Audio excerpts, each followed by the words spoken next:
episode of the Power of 8 Book Club. Hello, I'm your co-host today, Pollyanna Blanco, here with Jennifer Smith. And today's chapter is chapter 16. Oh my goodness, we are so far into this wonderful book, The Power of 8 by Lynne McTaggart. And today we are, like I said, doing chapter 16, The Mirror Effect. And it's a really fascinating chapter. I mean, they're all fascinating chapters. It's just how one chapter builds on the next is incredible. And as well, I just want to mention right from the get-go that we love to hear from you. And if you have any comments or you want to share anything in the chat, please, you know that you're welcome to do so, especially today because this chapter talks about it actually starts off with an anecdote about a woman whose husband had been diagnosed with a very rare form of cancer. And to use her words exactly in the book, I think it's better to read it. Ingrid Peterson's husband died in late 2013, only 4 weeks after being diagnosed with a rare cancer. Although his oncologist had been confident that his cancer was treatable, he was, and here's the key thing, he was deeply affected by the pessimistic attitude of his home health nurse and their gloomy prognosis, particularly the repeated pronouncements that he'd never resume normal activity like driving again. Ingrid stood by watching helplessly as her husband seemed to just give up. And so, I want to pause there just for a second because, 4 years prior to that, a little lower down on the same page, she had been in a Power of 8 group, and she had noticed that she was feeling good and attracting more of what she wanted. And she also noted that fast forward after that, she'd returned to some of her old habits and all the good changes slowly dropped away. So, if you're listening to this episode today, got so much more to share about it and the exciting things in the chapter that offer us a lot of hope. What I would invite you to share in the chat is if you can relate to that, if you've ever had an experience where you've been inspired, received a powerful healing, and only to find that some of the maybe positive momentum that was building in your life, suddenly you felt like you were going maybe 3 steps forward and 4 steps backward at one point, and then maybe you started questioning what was going on. If you've had that experience or something similar to that, we'd love to hear from you, because this is such an important point to address in healing work process, because it is an ongoing process. And Jennifer, I know you do healing work. What are your thoughts on that topic? Yeah, I think probably everyone that's listening probably had a time in their life where everything was going and they may have dropped back at some point. I think what I have noticed through healing is that we can really help initiate the healing with other people. And that healing can happen, and how I would like to describe it is it's almost like an increase in consciousness, an up level in consciousness to get some of the old patterns unwind. But really what I've noticed too, and what I have implemented into my healing, is the option to take mindset classes, because it's really an inside. How is your mind? Where are you looking for the good all the time? And that's a habit in and of itself, that you have to be in this mindset pattern as well. And if you revert back to old habits, then you can start seeing even your health decline again, or whatever issue someone has come to a healer for. But yeah, I mean, I have seen that a lot. I've seen many clients that understand healing, can do self-healing, can do all that, but they still may come and just check in with me maybe every 5 or 6 weeks, because they can feel, that they need that extra boost of healing. But yeah, I think people do go through that zigzag a little bit, and recognizing it and then jumping back into the good habits of the things that they've learned is really important. Definitely. I mean, I guess you could compare it to also like going to the gym, right? You know, if you go to the gym consistently, you notice, positive changes in your body and even in your mental focus. And then if you stop going to the gym, well, maybe it gets a little harder to do push-ups or something. And at the same time too, it is like you said, the zigzagging is a part of the process, right? It's sometimes a necessary part of the process, and it's okay in the sense that if you see it as part of getting clearer on, because so often we learn through contrast, this feels better, this feels less like what I want, then it can often within that we can find a restored motivation and inspiration to move closer, lean in more to the stuff that was actually working and supporting us to be more in alignment with what we truly wanted to feel and experience in our lives. So yeah, I think that's worth noting too. Even I don't know. So I don't know if I want to share this here, but I'm going to share it. Something's just bubbling up because in tandem with that is also when we are healing things. I've noticed this in my own healing journey as well as in working with others, is that it's also very important to recognize when an old pattern, like say we've just moved forward and an old pattern comes up. Sometimes, like you were talking about the mental training, that's a little bit of the old resistance. And the key is it's sort of up and away, right? Like it's up and moving out. Just, thank it and release it kind of, as opposed to getting hooked back into it, right? Just know that it's almost like there, it could be a physical symptom that comes back that you thought had disappeared. And this isn't always the case. It could be an old memory or a thought or an emotion that you thought you had already, had some closure and healed. And the key is to just, recognize that it's just coming up because it's ready to be seen. It's ready to be released. And you'll know it's fully released when it never comes up again. And we tend to work through things in layers, right? Because we're only ever releasing and healing the perfect amount that we're ready to release in that moment. And so oftentimes, healing work, it is a process, and it oftentimes it's layers, and there can be many layers. And that's where even when stuff comes up, it's never more than we can handle, right? Right. Yeah, even in that releasing process, I mean, I can feel that. I can feel when something releases and it feels good because I can just feel I can feel the energy. So, yeah, that's an ongoing process in and of itself also. For sure. And there's one more thing too, that when you were talking about the mental, and then I know there's so much in the book that we want to share, but just on this tangent, I think it's Archangel Zadkiel from Shri and Kira but about making the mind the servant. So it's almost like, training your dog, or training. It's like understanding that when you're talking about focusing on what you want to create, that it's this idea of understanding. It's like part of healing too is in tandem with the expansion of that consciousness is reconfiguring the relationship that we have with our mind, and ultimately transforming it into a partnership where the mind and the body and everything trusts the consciousness itself enough to relax into being a little quieter and is the servant of the consciousness. That's I think a quote from Archangel Zadkiel from Shri and Kira, rather than the mind like dragging us around and taking us into the mind. And similar to that, it's actually an Einstein quote as well, where it says, "We have forgotten the sacred gifts of the intuitive mind." And so really the intuitive mind where should be the sacred gifts that we follow.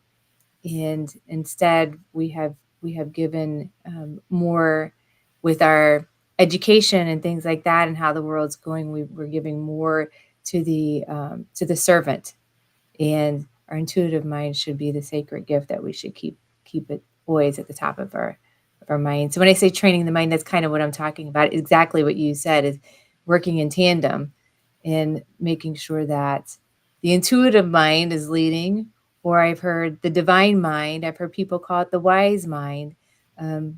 There's many different teachings out there, but I think that they're all saying basically the same thing. It's making sure that, we're leading with the right mind and not and moving forward in that way. Right. The other mind's good for balancing your checkbook or doing an Excel Yeah. spreadsheet as fact checking, but the leader, the true leader, like you said. Mhm. I love that quote. That's great. Yeah. Yeah. Let's see. Do you want to do some more with the book here? Okay. Definitely. I Like, have the next section highlighted here that was really good because it was talking about a father and son. They had a growing frustration about the closed-mindedness of the profession, with this total unwillingness to entertain the worth of any kind of alternative medicine and the implications of new discoveries about quantum effects in biology led him to the idea to create a university that would give doctors and health professionals an opportunity to learn about the new science and alternative theories of treatment and to incorporate this knowledge into their careers. And this was in Hawaii. And I don't know how many years ago this was, but this book was copyrighted maybe 2014, so over 10 years ago at least. The Quantum University for Integrative Medicine. I had never heard of that. neither have I. And I was And like, wow, I'm going to look into fascinated. that. Yeah. Mhm. And it's such a good idea because I mean, it feels like I just feel guided to say this is like the new earth we're co-creating, that's birthing, because this idea of Mhm. putting things in separate boxes, I mean, it's limited, right? When you can have a richer conversation and different perspectives, offering different vantage points and integrating it, you have more resources and insights and creative solutions, and really it's ultimately more in alignment with what you were just sharing a moment ago about how you're a wise mind and source itself. And that comes from, that integrated, unified wholeness, which is something we receive every time we receive a healing. It's a remembrance of it's a restoring that wholeness, right? So it makes sense then to have institutions that also reflect that sense of wholeness Mhm. and integration and collaboration and partnership. It's like an outer mirror. And actually, it's interesting because the chapter is called that, the mirror too, right? The mirror effect, right? Mhm. So, it goes more into like the mirror effect in terms of the intention experiments, but at the same time, it's also, why can't our institutions also, well, they are mirror effects, but this is a very positive mirror effect in terms of aligning with the sort of spiritual truths and universal truths. Mhm.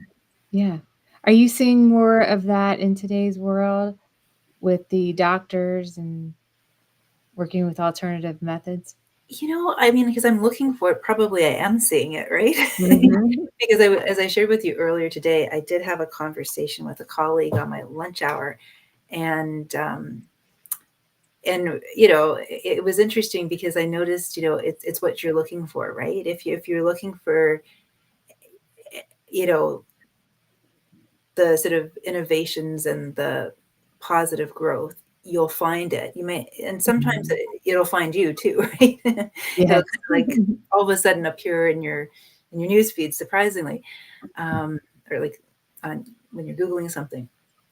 And even years ago, I'm no longer with them. They're still a wonderful company, but there was um, a product partner that I had as part of my practice, and they had a really amazing vision for a health center that was, again, integrative. It was a place where you go, you would check all your technology, you would wear organic cotton clothing, you'd be by the sea, so you could walk around in nature. Mm. They had, gentle movement practices that you could choose from while you were there. You could go to it as a retreat or for a cancer treatment. So like it was like total wellness. It wasn't just even that separation that I'm dealing with a serious medical condition, I go here, versus I go for a wellness retreat, I go over here. It was all integrated together. And they Mhm. had a team of people from allopathic to natural dentists to everyone, and they'd all gather together and review your reason for being there, whether it was preventative or restorative health, and offer their perspective and point of view. And I thought, wow, isn't this amazing?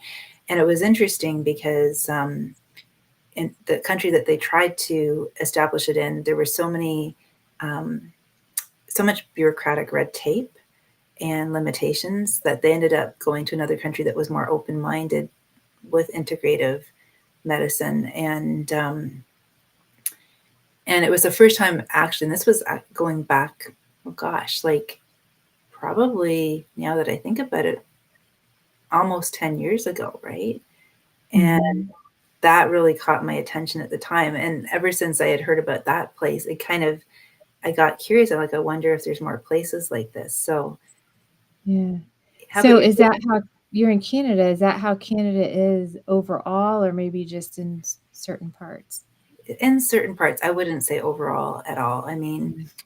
if anything, right now we're going in conventional sort of allopathic. I'm in Ontario, so I can't speak to all the provinces, but definitely here we have a shortage of doctors and nurses allopathically. There's kind of a running joke that if you want to get a doctor, it's almost like you got to just go to the walk-in clinic. Good luck finding a doctor. It's Mhm.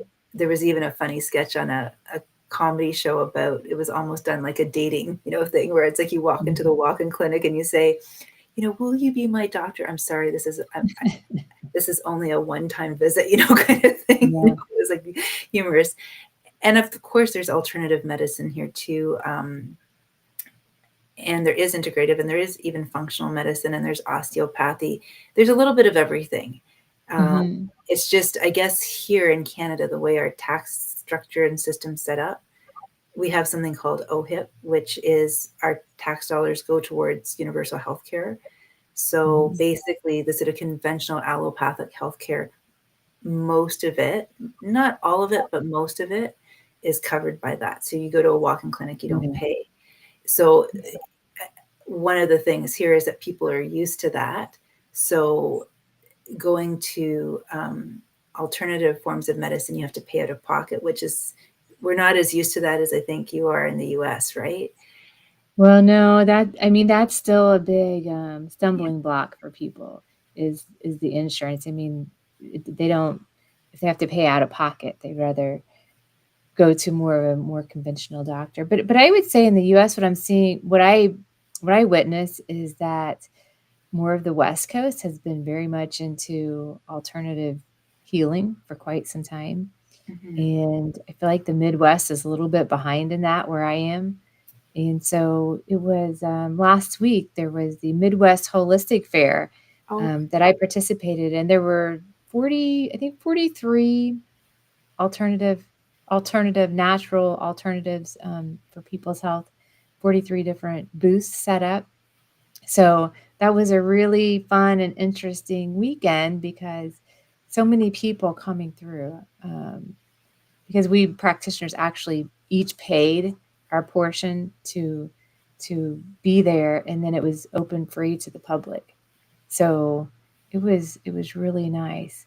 In my small town, I'm seeing, and maybe because I'm looking for it, or maybe because it's the people I talk to, but the doctors that we work with, like our family doctor, um, yeah, the ones around here, they understand energy healing, and so even my clients that come to me, it seems like it's like they're taking it as their choice to work with their doctor and work with alternative medicine. So it's really neat to see.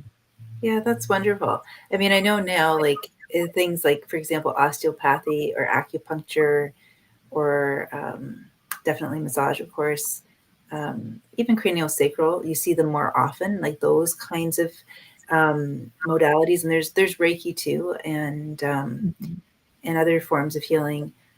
Again, I feel like here, while it exists and it's available, and it's emerging absolutely too, it's still maybe a little more conservative, probably similar to where you are, right? Yeah, I would think so. Mhm. Yeah. Well, And here we've had a quantum university set up over a decade ago to merge the two together. well, So, it's planting seeds, right? yeah. Little by little. Yeah. Yeah. And there's so many things. I'm just going to take another peek in here too. Drop my glasses on the floor. Yeah, I've got so many things underlined in here. What it describes next in the book, in this chapter, The Mirror Effect, is that they were going to do another intention experiment. Yes. And this was with, you have Dr. Jeffrey Fannin, who is the director of the Center of Cognitive Enhancement. They had two recipients that was receiving the healing. This was for mental disorders such as anxiety, depression, ADHD. The two that actually came in for the experiment, one was the control, and one actually had the group intention sent to him. Mm-hmm. Neither one of them knew which one would. They both volunteered, but they didn't know if they would get the intention sent to them or not. They needed a control. So I thought that was interesting how they were trying to track the power of intention, the powers of other people's thoughts to help heal them, how that would be. But, they tried to do this scientifically by hooking up EEGs and mapping the brain and showing different colors of when things would change.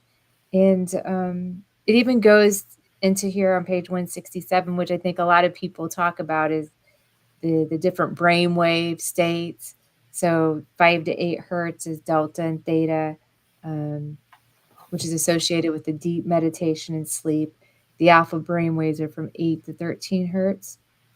And then the beta waves are around 13 to 30 hertz. So just wanted to point that out. People are always talking about that. So might as well say that.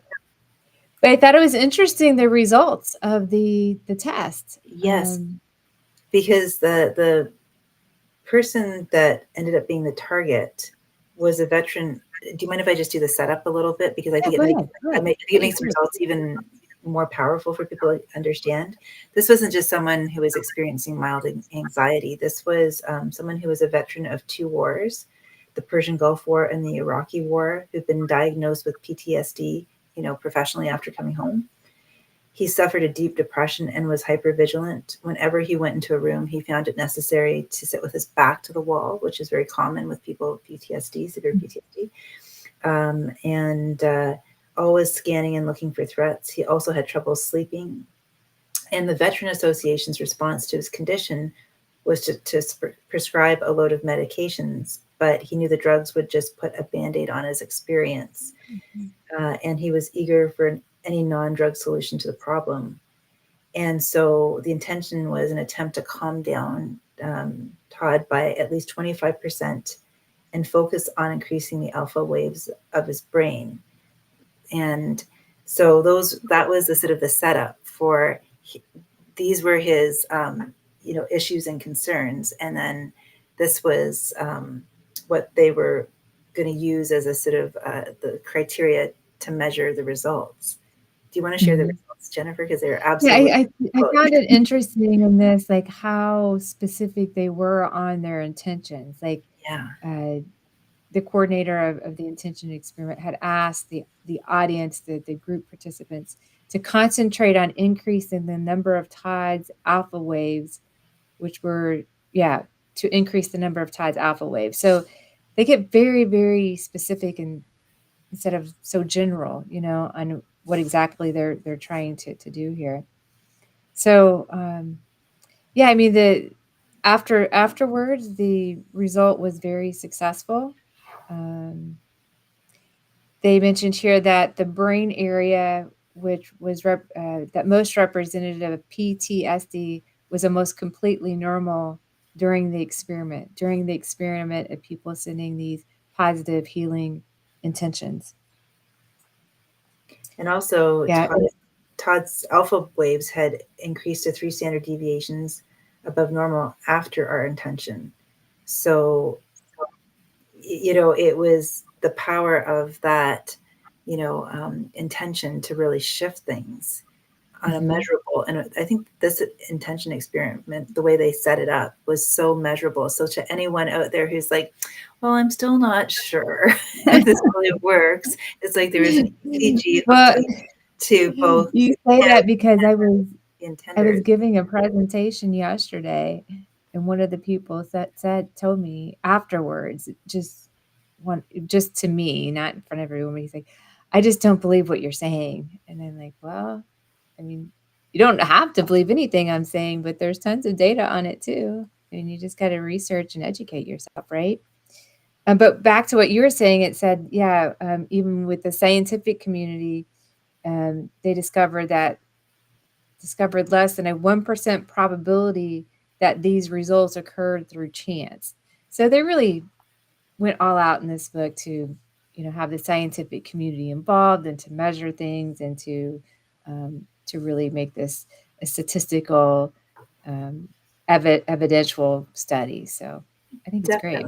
And there were moments too where even when she's writing about the experiment, she looks at were there any flaws in the experiment, or could she, in her scientific integrity, make certain claims or not? That's what I really like about the way she reflects on the results and the setup of the experiments, because it feels balanced. It's not just, okay, we want it to turn out this way and we're going to just omit some things. It's more balanced because she's looking to optimize and learn from and treat them like true experiments in that way.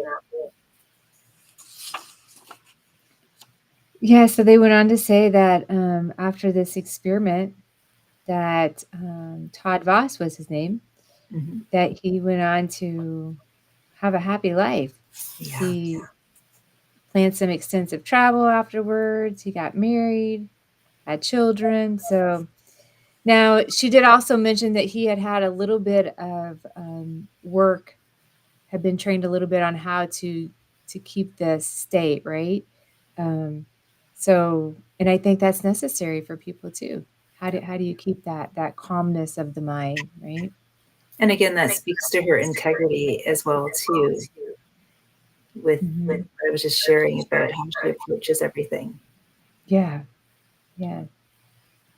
So the mirror effect, and the reason for this was because the participants, those that were sending the intentions for Todd to heal, they also had healing effects for them. Lots of them, lots of different types. I'll go through a few here. One was, carpal tunnel improving. Now this is the group that was sending intentions to Todd for his healing. So basically, but then they had a rebound of effects, the mirror effect. One was suffered with knee for almost 3 years and the pain went away.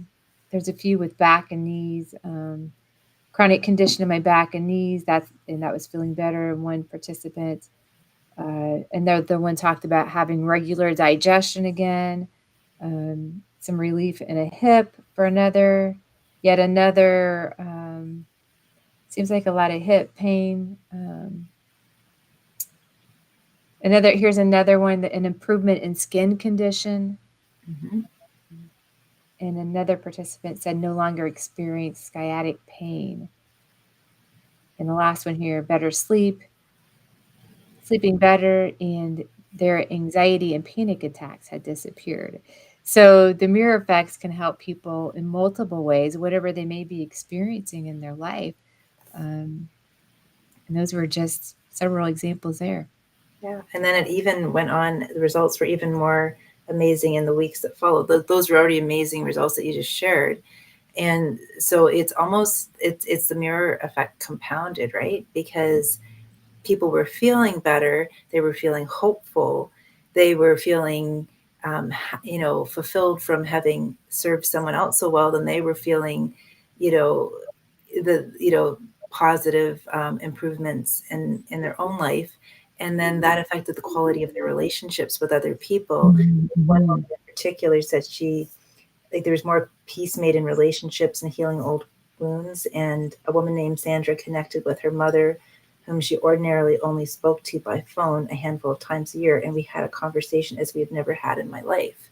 So this is that beautiful ripple effect of healing work that you might have be working on, healing, offering the healing intention to someone else for a targeted specific reason. And we just saw in this chapter how specific the reason was. It was very, very specific, but that didn't exclude all these other wonderful things from occurring and being experienced by not only the recipient who was receiving the healing intentions, also the senders sending the healing intention, and then the relationships of everyone improve. So this is the power of healing work that cannot be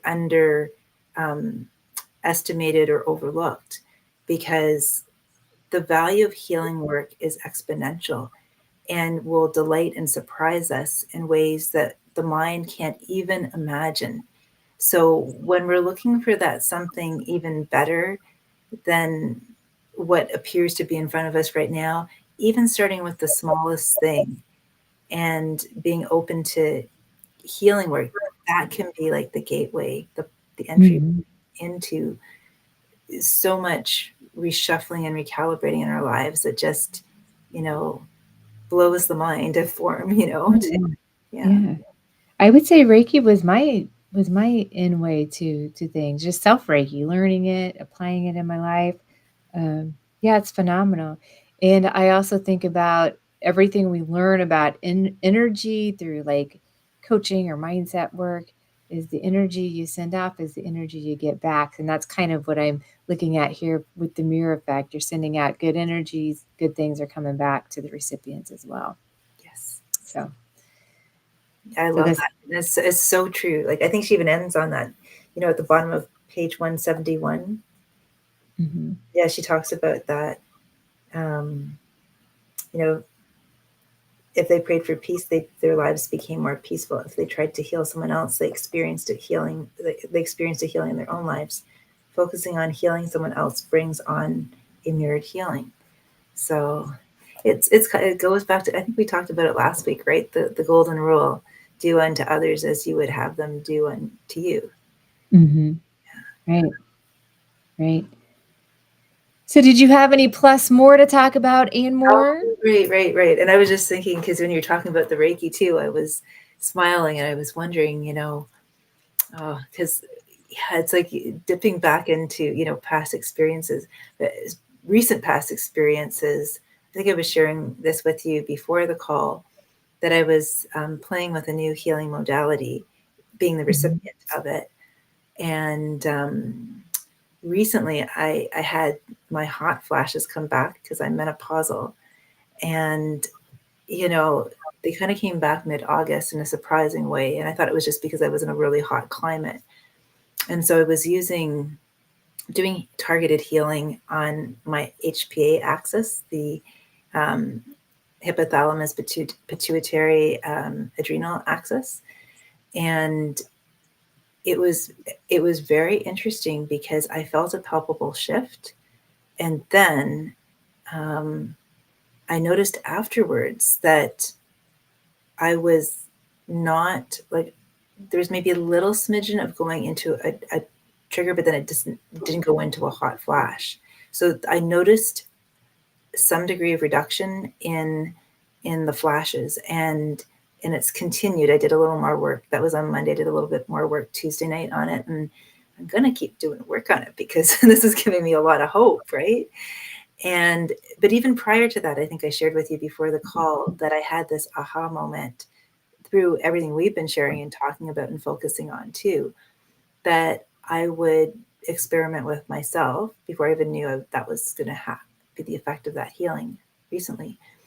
And I have been talking to my body, and when it was about to go into hot flash, just thanking it for doing such a good job, through this shifting time to try to, regulate the thermostat, the internal thermostat, and thanking it for, loving it for doing such a good job at doing it quickly, and, and just, sending that compassion, that love that awareness, that through that positive self-talk to my body, and seeing it as, because it's so easy in those situations to do the opposite, right? Have a moment, right, and you're getting, wrought up in other ways of looking at it. And I have noticed that has helped too, quite frankly. Like that Of does course. make a They difference. have books written about that, about body talk, and so yeah, it absolutely helps.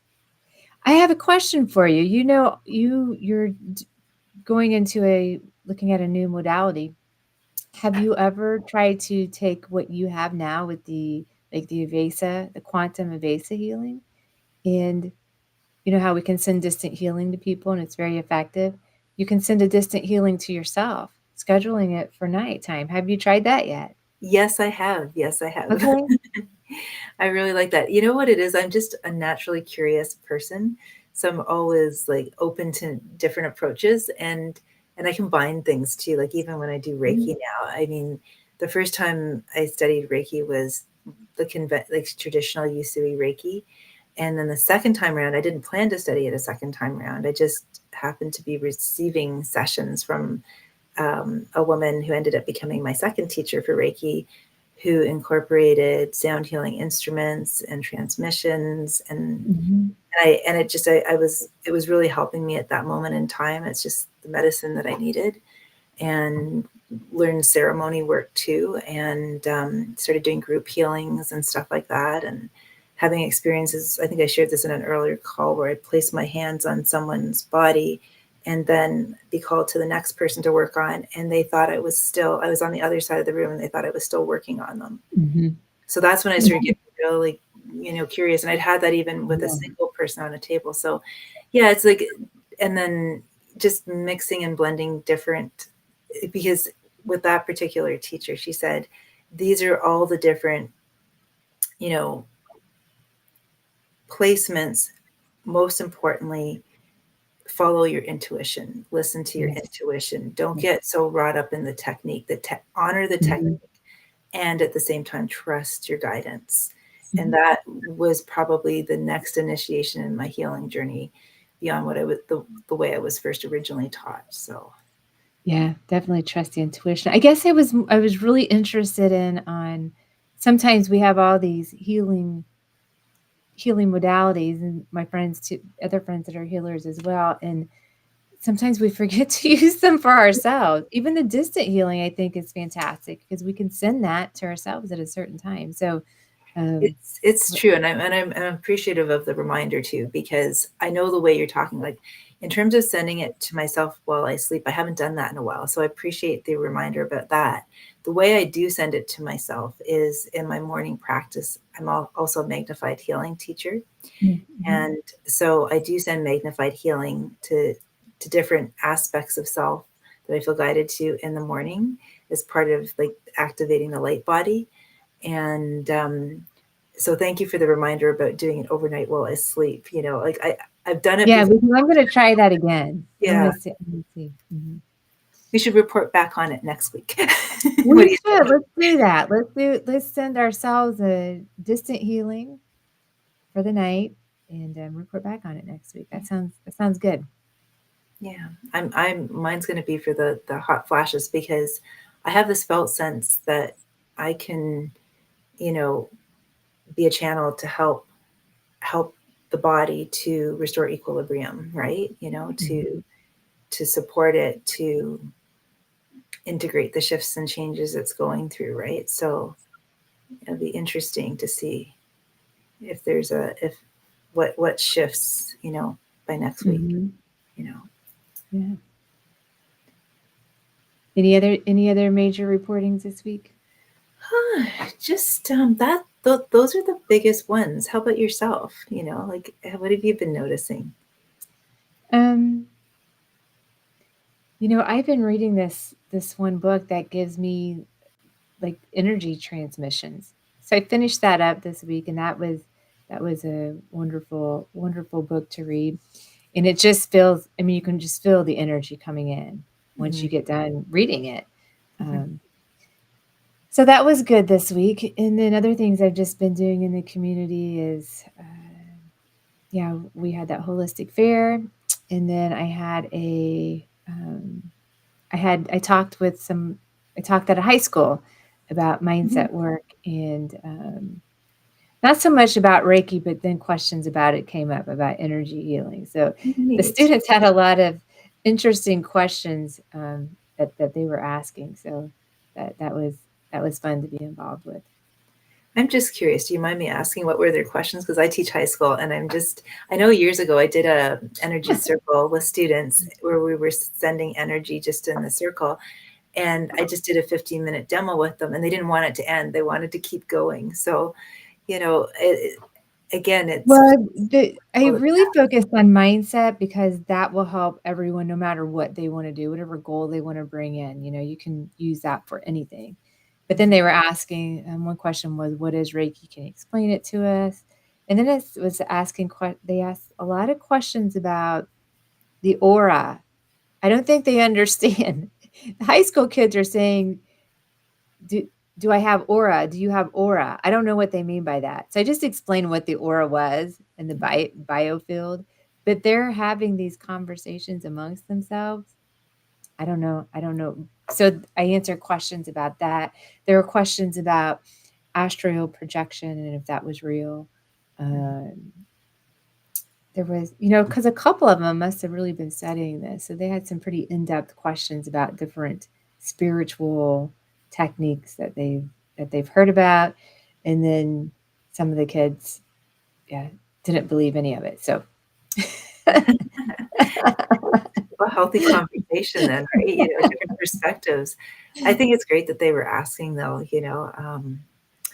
yeah, it's wonderful because again, I just feel it recently. I more than ever before. I feel like it's an exciting time. I know there's all kinds of things going on in the world right now, and at the same time, I feel like those of us who've been on this journey for a while are just accepting, who we are and what we came here to share and be and embody. Mhm. And we're continuing to grow and evolve through it all. And it's such a nice time because even compared to like 15 years ago, 10 years ago, certain things that were once, considered too esoteric are becoming more mainstream now. And it's just a Yeah. matter of time, right? So again, that's just another example of the mirror effect, really, too, Yeah. as we honor our experiences and don't sort of hold back and kind of keep them off to the side kind of privately because we're afraid of what people might think, and we just have open That was conversations with yeah, it.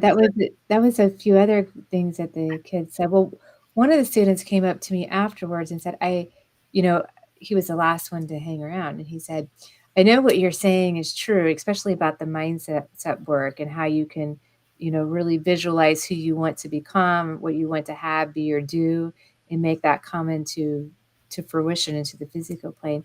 Because he had been doing that. He had been doing it more with sports, and I Mhm. think that's great. Whatever you wanna do, that's it's but he said he had been doing that, and it was working for him. That's And so wonderful. he made a major shift from thinking he wasn't any good to now being this great player, and it's real. I mean, it's real. Um, there was one of the kids asked me, "Well, what do you do when people don't believe what you're saying?" That's a good You question, know? actually. Yeah. It is a good question. And, that's one of the hardest things people have to get over is, what are other people thinking of me, right? That's one of the blocks when we start doing this work, at least it was for me, that I had to get over because this is real, it's true, this is what we're doing, and, we're here to help people and educate them if they're ready to receive, and, some people are ready and some people are not, and that's okay. Everybody has their own choice of what they wanna believe. Yeah, I definitely, that was something for me too. I remember feeling, you know, I was in that space where what if people don't believe me, Mhm. and it's kind of interesting because then as I'm guessing as you got more comfortable with like just, hey, this is me, this is because you have experiences that, just even for the mind to form, it just kind of like, it kind of humbles the mind to form a little bit. You're like, oh, I can't explain it, but I know that was real and I trust myself. And it kind of starts to come out from there, that when you have those experiences, then I've noticed in my own experience that either one or two things happens. Like the people around me seem more open to it because I'm more open to, because that's another mirror effect, just speaking about the chapter. And or if they're not more open to it because I've accepted it more, it doesn't bother me, right? In the beginning, it was a reason to kind of close back inside of myself, kind of go back into the closet, spiritual closet.